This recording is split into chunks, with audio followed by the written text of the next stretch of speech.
My name is Caitlin, and I am part of Shiva Shakti Yoga Shala in Pawtucket, Rhode Island. Today I'm going to discuss with you the Heart Chakra, which is one of 7 main chakras that we discuss, and every month at the Shala we talk about the chakras. And so since April, we have been discussing the root chakra, the sacral chakra, the solar plexus, and now the heart chakra.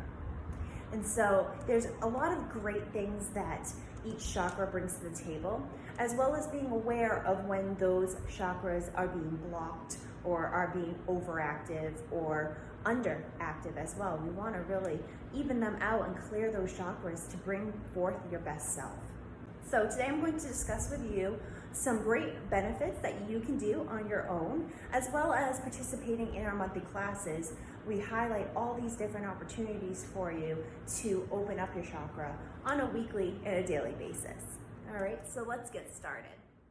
So first of all, when we're talking about the chakra, when the chakra is not balanced or is blocked, here are the things that can be affected.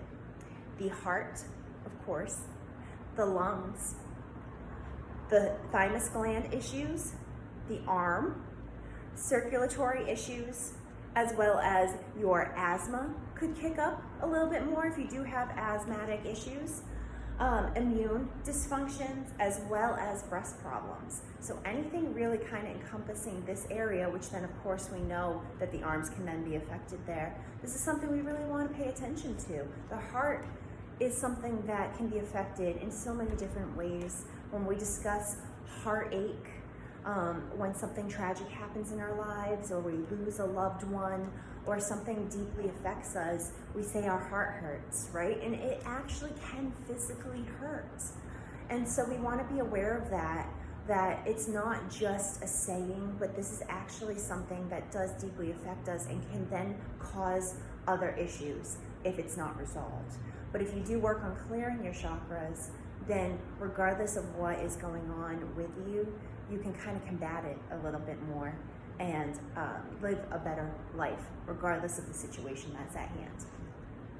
Now, sometimes when we have some excessive energy, so let's say that the heart chakra is overcompensated, there could be poor boundaries, codependency, over-empathetic, maybe some touch of jealousy, because of course, again, those emotions are very high in that heart chakra area, and the need for attention or for approval.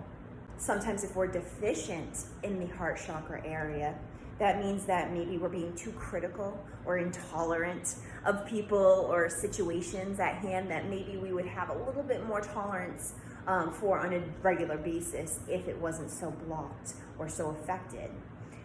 Maybe we feel isolated or lost that kind of care for other things that we did actually have passion for. You've kind of lost that passion a little bit. Fear of intimacy, maybe you're shy, maybe you're overly suspicious of something or someone. So again, when the chakra is affected, it can really cause a lot happening in your body, mentally and physically. And so I'm going to now discuss when the energy is balanced, there's a lot of great benefits in how we can get you to that point. So when the chakra is balanced, you will feel at peace. You will feel empathetic, self-accepting, caring, compassionate, loving, generous, and have a strong immunity. And so these are what we attain for. We want to live our best life, and clearing out that heart chakra is the best way to be able to go about that. And so here are some ways that we're going to do that. We are going to discuss essential oils and then poses that we can do to open up that heart chakra. So the heart chakra, the anahata, is a lovely chakra to be able to open up. For our objective, you want that love, that balance, that compassion, that nurturing to be able to give to yourself as well as to others.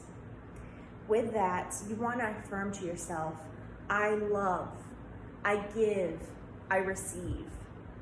So having that mantra or having those affirmations, as soon as you wake up in the morning, maybe journaling about on a day-to-day basis what it is that you do love because I'm sure there's a lot out there, and sometimes you have to dig a little bit deeper, especially when that chakra is imbalanced.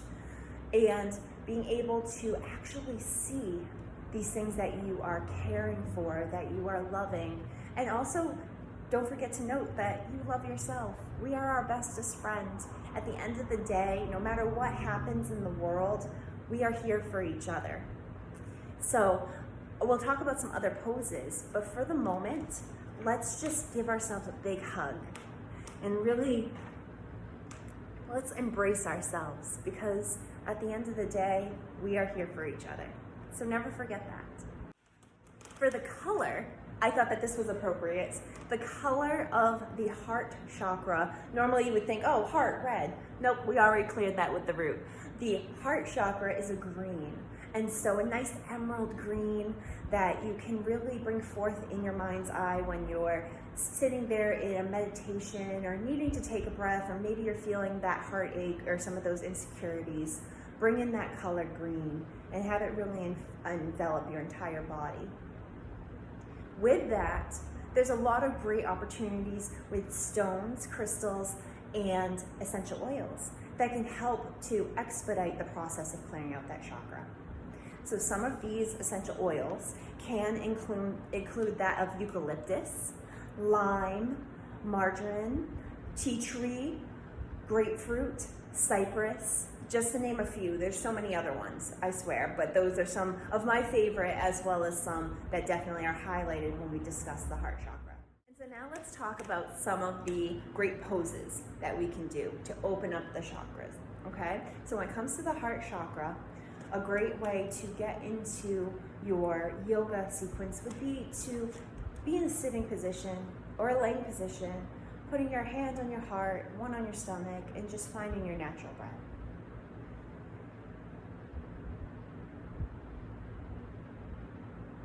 Bringing that peace into your center can do so much benefit right then and there too, to really be able to start to begin to open up that chakra for you.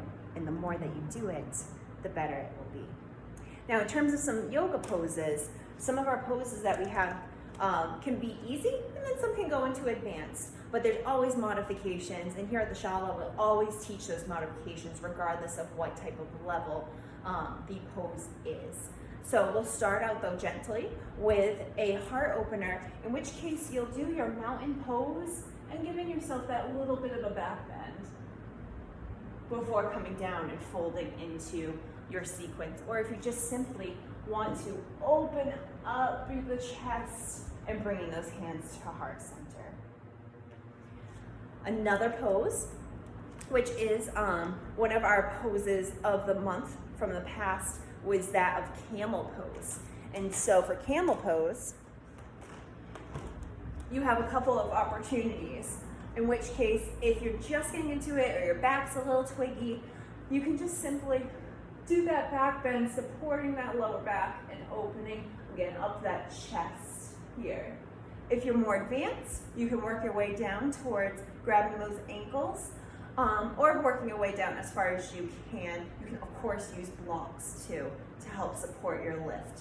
The premise of it is to really opening up that chest, the throat, which will be forthcoming for our next chakras, and just really opening up that middle body. So from here, another great pose is that of bow pose. And so first, you're going to come down onto your mat, and I like here to first work on bringing the hands back like so.